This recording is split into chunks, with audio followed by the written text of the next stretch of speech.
ഓടി രക്ഷപ്പെട്ട മഗ്നാബ് കാട്ടിൽ അവശനായി കിടക്കുകയാണ്. പെതിയെ എണീക്കുന്നു. മുറിവിൻ്റെ നല്ല വേദനയുണ്ട്. തൻ്റെ സുഹൃത്തുക്കളെ രണ്ടുപേരെയും നഷ്ടപ്പെട്ടതിൽ മനസ്സാകെ കൺഫ്യൂസ്ഡാണ്. പെതിയെ രണ്ടും കൽപ്പിച്ച് ആ നീല വരയുടെ അടുത്തേക്ക് നീങ്ങുന്നു. പെട്ടെന്നെന്തോ പിടിച്ചു നിർത്തുന്ന പോലെ ആ ചോരയൊലിക്കുന്ന മുറിവുമായി വെപ്രാളത്തോടെ നടന്നു നീങ്ങുന്നു. എന്നിട്ട് നേരെ മഗ്നാബ് എത്തിപ്പെടുന്നത് നൊവോറോ ഫാമിലേക്ക്. കെണിയൊരുക്കിയിട്ടുള്ള ഹെയ്ലോഫ്റ്റിലൂടെ ആ ശവശരീരങ്ങൾക്ക് നടുവിലൂടെ നേരെ വീട്ടിലേക്ക് കയറി അവിടെ കാണുന്ന ഒരു ഷർട്ട് എടുത്ത് ധരിച്ച ശേഷം വേദന കടിച്ചു പിടിച്ചുകൊണ്ട് പെയ്യെ കിച്ചണിലേക്ക് പോയി നിൽക്കുന്നു. മുറിവ് നോക്കുമ്പോൾ ആകട്ടെ ചോര ഒലിച്ചുകൊണ്ടിരിക്കുന്നു.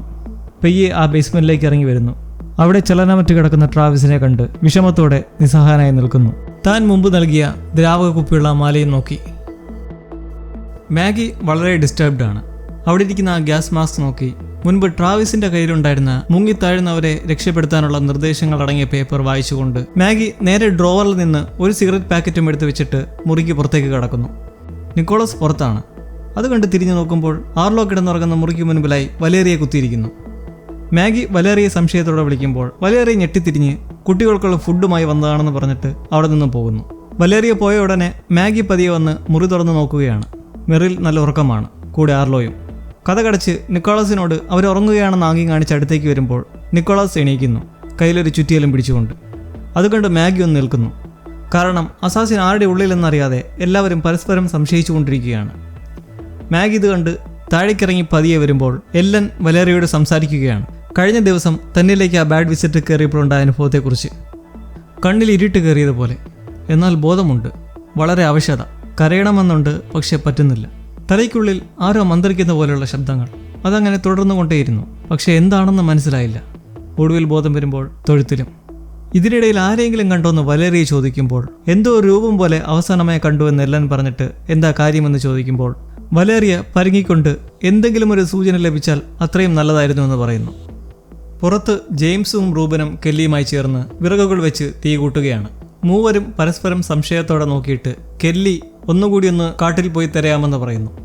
മഗ്നാബ് പേടിച്ചിട്ടുണ്ടെന്നും അവശനാണ്. അയാൾ അയാളുടെ വഴിയെ നമ്മളെ രക്ഷിക്കാൻ ശ്രമിച്ചെന്നും ഇനി തിരിച്ചു വരാൻ പോണില്ലെന്നും ജെയിംസ് പറയുന്നത് കേട്ട് റൂബൻ അത് നിനക്കറിയില്ല അയാൾ വരുമോ ഇല്ലയോ എന്ന് പറഞ്ഞിട്ട് ഈ തീ കൂട്ടുന്നത് വെറുതെ ആണെന്നും ഈ പുക കണ്ട് ആരും വരാൻ പോണില്ലെന്നും റൂബൻ അതിനെ എതിർക്കുമ്പോൾ ജെയിംസ് ഇന്ന് തിങ്കളാഴ്ചയാണെന്നും പോസ്റ്റ്മാനും കൊറിയർ സർവീസും ഒക്കെ വരുന്ന ദിവസമാണെന്നും ആരെങ്കിലും വരാതിരിക്കില്ലെന്ന് പ്രതീക്ഷ കൈവിടാതെ പറയുന്നു.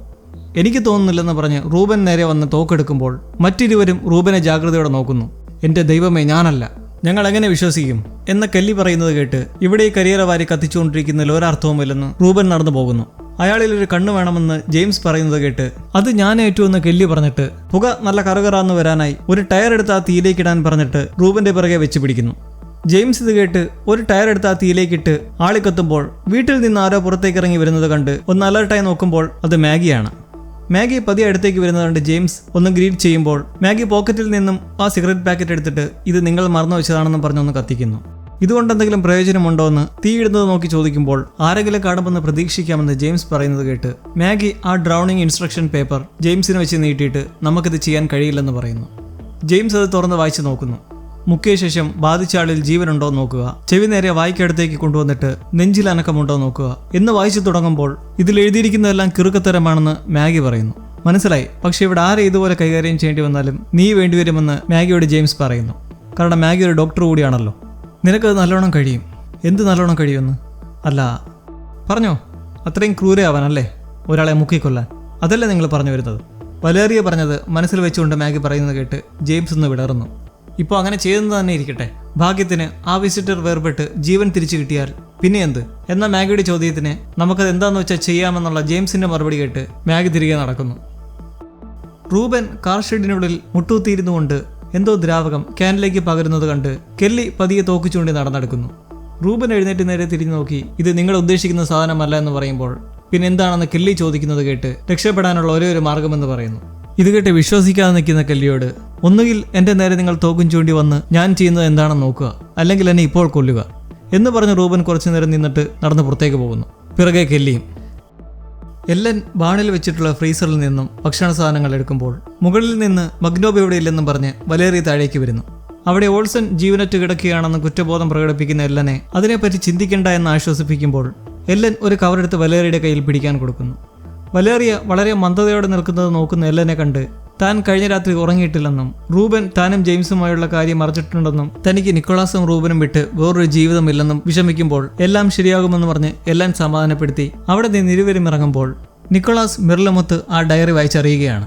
മെയിൻ എന്ന സ്ഥലത്തെ ഒരു കുടുംബത്തിൽ സമാനമായ പ്രശ്നമുണ്ടായെന്നും മഗ്ഡാബ് ധരിച്ചു പോലുള്ള മാസ്ക് ധരിച്ചിട്ട് ആ കുടുംബത്തിലെ അസാസിൻ കുടിയേറിയ അമ്മയെ അവരെല്ലാവരും ചേർന്ന് കൈകെട്ടി ഒരു തടാകത്തിൽ മുക്കിയതായി പരാമർശിക്കുന്നുണ്ടെന്ന് നിക്കോളാസ് പറയുമ്പോൾ ഇതൊന്നും ആരും അറിയാതിരിക്കുന്നത് എങ്ങനെയെന്ന മെറിലിന്റെ സംശയം കേട്ട് അതിനെക്കുറിച്ചും ഇതിൽ എഴുതിയിട്ടുണ്ടെന്നും ഇക്കാര്യങ്ങളെല്ലാം രഹസ്യമായി സൂക്ഷിക്കുന്ന ഒരു ഓൺലൈൻ ഗ്രൂപ്പ് ഉണ്ടെന്നും അവർ അണ്ടർഗ്രൗണ്ടിൽ പ്രവർത്തിക്കുന്നെന്നും മെയിനിൽ നടന്ന സംഭവത്തിൽ ആ അസാസിനെ വിജയകരമായി വേർപെടുത്തിയെടുക്കാൻ സാധിച്ചുവെന്നും ആ അമ്മയെ മരണത്തിൽ നിന്നും തിരികെ കൊണ്ടുവന്നതായും നിക്കോളാസ് വായിച്ചെടുക്കുന്നു.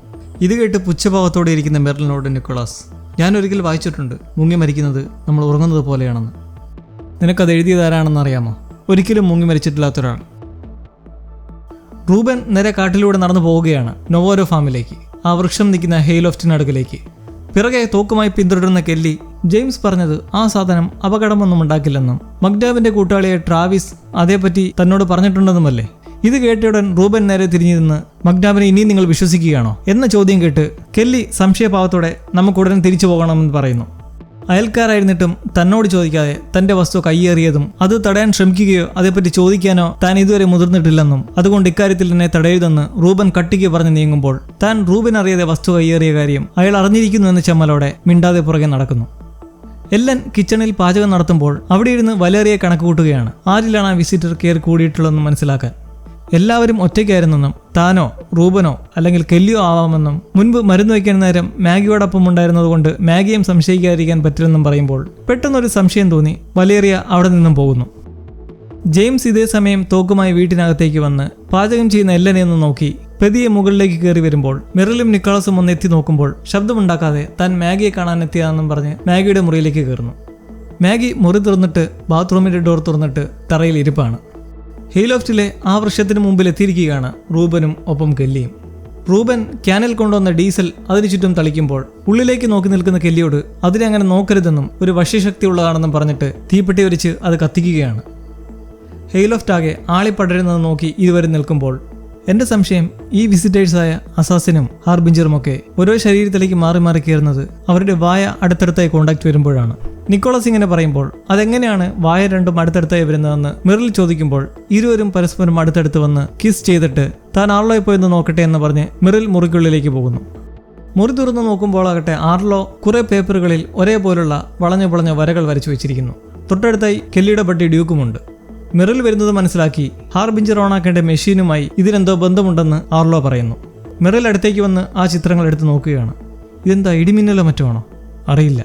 കുറച്ചു നേരം സൂക്ഷിച്ച് നോക്കിയിട്ട് ഇതൊരു മാപ്പ് ആകാൻ സാധ്യതയുണ്ടെന്ന് മെറിൽ പറയുമ്പോൾ തൊട്ടടുത്തുള്ള മുറിയിൽ ജെയിംസും മാഗിയും തമ്മിൽ അസാസിനെ ശരീരത്തിൽ നിന്നും വേർപെടുത്തിയ ശേഷം എന്ത് ചെയ്യണമെന്ന് പ്ലാൻ ചെയ്യുകയാണ്. നമ്മൾ രണ്ടുപേരുമാണ് അത് ചെയ്യുന്നതെങ്കിൽ ബാക്കിയുള്ളവരെ മൊത്തവും ഇവിടെ നഗലേക്ക് മാറ്റി നിർത്തണമെന്ന് ജെയിംസ് പറയുമ്പോൾ ശരി, അതിനുശേഷം എന്താണെന്ന് മാഗി. ആളെ മുക്കി അസാസിൻ പുറത്തു വരുമ്പോൾ ഗ്യാസ് മാസ്ക് ധരിച്ചിരിക്കുന്നതുകൊണ്ട് തങ്ങളുടെ ശരീരത്തിൽ കയറില്ല, പക്ഷെ അന്തരീക്ഷത്തിൽ തന്നെ നിൽക്കും. അതെ, അപ്പോൾ ആ സമയം മുക്കിയാളുടെ ജീവൻ തിരികെ എത്തിക്കാൻ ശ്രമിക്കണം. മാസ്ക് ഊരി രക്ഷിക്കാൻ ശ്രമിക്കുന്ന സമയം അസാസിൻ തൻ്റെ ഉള്ളിലേക്ക് കയറിയാൽ എന്ത് ചെയ്യുമെന്ന് മാഗിയുടെ ചോദ്യത്തിന് ജെയിംസ് മറുപടിയില്ലാതെ ഇരിക്കുന്നു. നമ്മൾ ഈ ചിന്തിക്കുന്നതെല്ലാം വിഡ്ഢിത്തരമാണെന്നും ചിലപ്പോൾ പറയാൻ പറ്റില്ല.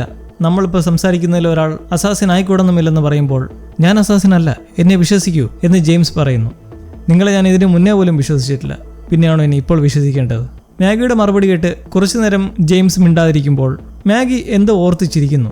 എന്താണെന്ന് ചോദിക്കുമ്പോൾ തങ്ങളുടെ കുടുംബത്തിലേക്ക് ഒരിക്കൽ ജെയിംസ് വന്നപ്പോഴുണ്ടായ രസകരമായ സംഭവങ്ങളെക്കുറിച്ച് ഇരുവരും സംസാരിച്ച് ചിരിക്കുമ്പോൾ ഇതാണ് യഥാർത്ഥ കോംപ്ലിക്കേറ്റഡ് റിലേഷൻഷിപ്പ്. ഇവരിൽ വെറുപ്പാണോ, സ്നേഹമാണോ, അതോ ഈഗോ ആണോ? ഒന്നും അറിയാൻ കഴിയുന്നില്ല. അങ്ങനെ തീയിട്ട് കത്തി ചാമ്പലാക്കി അതിനു മുമ്പിൽ നിൽക്കുകയാണ് റൂബനും കെല്ലിയും. ചാരമായത് ഹെയ്ലോഫ്റ്റ് ആണെന്ന് മാത്രം. വൃക്ഷം അതേപടി തന്നെ ഒരു കേടുപാടുമില്ലാതെ നിറക്കുമിളകളെ പുറന്തള്ളിക്കൊണ്ടിരിക്കുന്നു. നിങ്ങൾക്കത് നശിപ്പിക്കാനാകില്ല. പെട്ടെന്ന് സൈഡിൽ നിന്നും ഈ സംസാരം കേട്ട് തോക്ക് ചൂണ്ടുമ്പോൾ അത് മഗ്നാബാണ്. കയ്യിലൊരു കവറുമുണ്ട്. അയാൾ പറയുകയാണ്, നിങ്ങൾക്കിത് നശിപ്പിക്കാനാകില്ല, പക്ഷേ ചെയ്യാൻ പറ്റുന്ന വേറെ കുറച്ച് കാര്യങ്ങളുണ്ട്. എന്നിട്ട് പൊക്കി കാണിക്കുന്നു ദ്രാവക കുപ്പിയുള്ള ആ മാല. മെറിൽ ഒരു അഡ്രസ് ബുക്ക് എടുത്ത് ഏതെങ്കിലും മാപ്പും ആ വരയുമായി ടാലി ആകുമോ എന്ന് നോക്കുമ്പോൾ പുറത്ത് ഡയറി നോക്കിക്കൊണ്ടിരിക്കുന്ന നിക്കോളസിന് അടുക്കലേക്ക് വലേറിയ ഓടി വന്ന് അത്യാവശ്യമായി തന്നോടൊപ്പം വരണമെന്നും താൻ അസാസിനെ കണ്ടുപിടിച്ചെന്നും പറയുന്നു. ഒടുവിൽ മെറിൽ അത് കണ്ടെത്തിയിരിക്കുന്നു. ഒരു മാപ്പുമായി ആ വര ഫിറ്റാകുമ്പോൾ അതിൽ നിന്നും മനസ്സിലാകുന്ന വഴി അവർ നിൽപ്പുള്ള അറ്റ്ലാന്റയിൽ നിന്നും ആ വഴി നേരെ പോകുന്നത് ഒരു പർവ്വത പ്രദേശമായ ബെൽഗ്രാബ് മൗണ്ടനിലേക്ക്. അവിടെയാണ് ഹാർബിഞ്ചർ ഓണാക്കാനുള്ള മെഷീൻ ഉള്ളത്. ക്ലൂ കിട്ടിയ സന്തോഷത്തിൽ മെറിൽ കതക് തുറക്കുമ്പോൾ നിക്കോളാസിനെ അവിടെ കാണാത്തത് കൊണ്ട് എന്തോ പന്തികേട് തോന്നി അവിടെ ഇരിക്കുന്ന 2 ചുറ്റിലും എടുത്ത് കഥ കടയ്ക്കുമ്പോൾ വലേറിയ നിക്കോളാസിനെ കൊണ്ട് പുറത്ത് ആ വരയ്ക്കടുത്തേക്ക് വന്ന് നിൽക്കുകയാണ്. എന്നിട്ട് വലേറി പോക്കറ്റിൽ നിന്നും ഒരു സിറിഞ്ചും ഒരു പേനാക്കത്തിയും എടുത്ത് നിക്കോളസിന് നേരെ നീട്ടിയിട്ട് ഇത് എല്ലന്റെ മുറിയിൽ നിന്നും കിട്ടിയതാണെന്നും ആർലോയെ സെഡേറ്റ് ചെയ്യാനാണ് ഈ സിറിഞ്ചെന്നും അതുവഴി ഹാർബിഞ്ചറെ കൊടുക്കാമെന്നുമാണ് പ്ലാൻ എന്ന് പറയുമ്പോൾ അപ്പോൾ എല്ലൻ ഇത്രയും നേരം കള്ളം പറയുകയായിരുന്നുവെന്നും അവരായിരുന്നു അസാസിൻ എന്നും വിഷമിക്കുന്ന നിക്കോളസിനെ നോക്കി വലേറിയ അല്ലല്ല അവരല്ല അസാസിൻ പിന്നെ ആരാ നീയാണ്. വലേറിയ ഉടൻ വായ തുറക്കുന്നു. അപ്പോൾ അസാസിൻ വലേറിയയിലായിരുന്നു. ഇരുവരുടെയും കണ്ണിലൂടെ മഴവില് സ്പാർക്ക് ചെയ്യുന്നു. അസാസിൻ നിക്കോളാസിലെത്തിയിരിക്കുന്നു. ഇത് കഴിഞ്ഞപാടെ സ്ഥലകാലബോധം വന്ന വലേറിയ നമ്മളെന്താ ഇവിടെയെന്ന് നിക്കോളാസിനോട് ചോദിക്കുന്നതും നിക്കോളാസ് തള്ളിയിടുകയാണ് ആ വരയ്ക്കപ്പുറത്തേക്ക്. എന്നിട്ട് ആ സിറിഞ്ചും പേനാക്കത്തിയുമായി തിരികെ നടക്കുന്നു. വലേറിയ ആകട്ടെ ഞെരിഞ്ഞമർന്ന് എല്ലുകൾ പുറത്തു വന്ന് ചോര ഒലിക്കുന്നു. അസാസിന്റെ ഒരു മാസ്റ്റർ പ്ലാൻ ആയിരുന്നു താൻ നിലയിലുള്ള വലേറിയെ ആ വരയ്ക്ക് തൊട്ടടുത്തായി കൊണ്ട് നിർത്തിയിട്ട് നിക്കോളാസിലേക്ക് കടക്കുക എന്നത്. നിക്കോളാസിൽ കടന്ന ഉടനെ ആ സത്യം അറിയാവുന്ന ഏക ആളായ വലേറിയെ അവിടെ വെച്ച് തന്നെ തീർക്കുന്നു. നിക്കോളാസ് നടന്നു നീങ്ങുകയാണ് ആർലോയ്ക്കടുത്തേക്ക്.